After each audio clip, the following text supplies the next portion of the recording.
Recently, I had Opie Senpai here on the channel, and we discussed our thoughts on Dragon Ball Super Chapter 71 and what's to come. And one of the things we talked about is the potential of 7-3 being the true enemy of this arc, and not Granolah, not the Heaters, but 7-3. Maybe being, programmed by the Heaters, but 7-3 could actually end up being the real threat here in the Granolah arc. And I want to talk about this here today. The holdover from the Moro arc could be coming back for vengeance. We'll see how it goes. Joining me to discuss it, he's from the UI tier here in the Geekdom 101 memberships. If you want to become a member and maybe be on a video with me, just like this guy's about to be, click the join button down below and watch the video for details on how to do that. And you could end up being here on a video with me discussing Dragon Ball, which is always a fun time. Please welcome back D White. What's up, man? What's going on, Geetham? It's been a while, man. Thank you for having me back on. Yeah, last summer we did a little video, and now we're back talking about Granolah and 7-3. So basically, bro, here's kind of what I wanted to pick your brain about, okay? So it makes sense what Opie said, but I was thinking something a little bit different in the sense of 7-3, we saw him at the beginning of the arc. The big transition point was that he survived the Moro arc, and right now we're kind of in a weird state because it's all focused on Granolah and 7-3. We haven't seen him for a few chapters, but would it not be something that, like, Granolah's not really a bad guy, but if the Heaters were to reprogram 7-3 to work for them or just to be kind of his own thing, because he's an android, but we don't really know if he can be programmed. Now, we don't know much about him in that sense. We know some things, we don't know everything.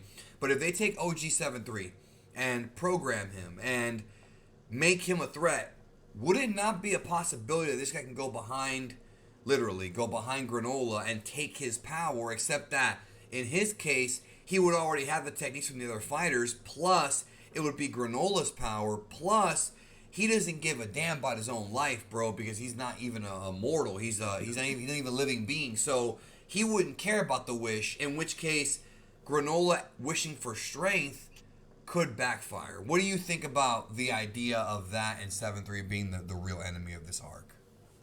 I mean, I think 7-3 would be the real enemy of this. Like, it's not, because, he has copy ability and he could just come up behind Granolah and just take his power because Granolah's real careless right now. All he want to do is just defeat Frieza. So I don't think it is a bad idea for him to, go ahead and take up and do the copy ability. 7-3 is a android, so he has very smart. He can store information really Right. really well. Yeah. So yeah, he so all the copy abilities that he did from all the Z fighters, he still has those in the back of his head, like the same thing what he did with Moro when he stored the copy ability and he can use it later. He can do he can store three powers at once, and he can just put it to the side and then just come and backfire on them. But the warp ability, I'm pretty sure 7-3 still has that ability in the back of his mind. He can just warp behind. Well, He can warp behind Granolah. Yeah, go ahead. Well, no, you're right. He could. I didn't mean to interrupt you, bro. But I was saying, like, I think there's a time limit on what 7-3, how long he has the powers for. Oh yeah, it's a half an hour. That's right. It's a Right. time limit. And It's about half an hour, right? Right. It's probably been more than a half hour by now. But we saw him take the Z Fighter's powers already. He could probably do it again. But I could totally see a situation where, because he's an android, because this is the way I'm picturing it. He's an android. He has no energy, or he has energy, but he doesn't like leak energy out like the other androids. Would it not make sense if Granolah is about to kill Frieza? He's got him down. Frieza's on the ground. He's about to blast him like Vegeta was about to do in Resurrection F. Same kind of things. And his arm out saying, "I've waited years for this revenge," or whatever, for this vengeance. And then all of a sudden from behind, 7-3 appears and just takes his power, because like you said, he's very careless, he's very hyper focused on Frieza, and then 7-3 knocks him away, and then 7-3 becomes the real enemy of this arc, to where it might take the combined efforts of Goku, Vegeta, and Granolah to beat this guy. Even though I feel like if Vegeta knows Hakai, it might be a bit easier. Although what could happen, this could be a real problem, yo. So what if what if 7-3 goes behind Vegeta and takes Hakai? Then we're screwed, because this guy can go around Hakai. I was just thinking that. Bro, he could Hakai everything. Yeah, he could Hakai everything, bro, Yeah, with he that really kind of could. power. bro, Jesus, and it's not like he bro. and you know Vegeta has force spirit fission as well, so it's not that he's just going to take the destruction of the Hakai. It's going to be a real problem that if he can just use force spirit fission as well, oh, this is going to be too dangerous. And for him to go behind Goku and be able to use Ultra Instinct as well, even though I still believe that he has some memory of Ultra Instinct because of the whole moral thing when he took Mirror's angel abilities. Yeah, He we didn't don't know Ultra Instinct. know because it's a 30-minute thing. But you're right. He may have something. Yeah, but I don't know. You know. Well, you know the 30-minute thing, but it's also, he remember I said he stored Moro's ability and then used it later. Maybe maybe he did the same thing for Mirrors. It's not totally accurate if he did, but it would be crazy if he just had that stored away all this Right. time and just say this is going to be my final trump card, pretty much. We don't even know like if the heaters or whoever went in there and like modified his brain or like I gave him a different memory chip. We don't know what upgrades they did to him or what they did to his model. We'd have no idea. But that is a possibility, and then he becomes this real serious threat where he's going around Hakkaiing everything. And it's funny because during the Moro arc, I said during the Moro arc that I didn't think, and this is before the end of the arc. I was doing videos about this in the summer.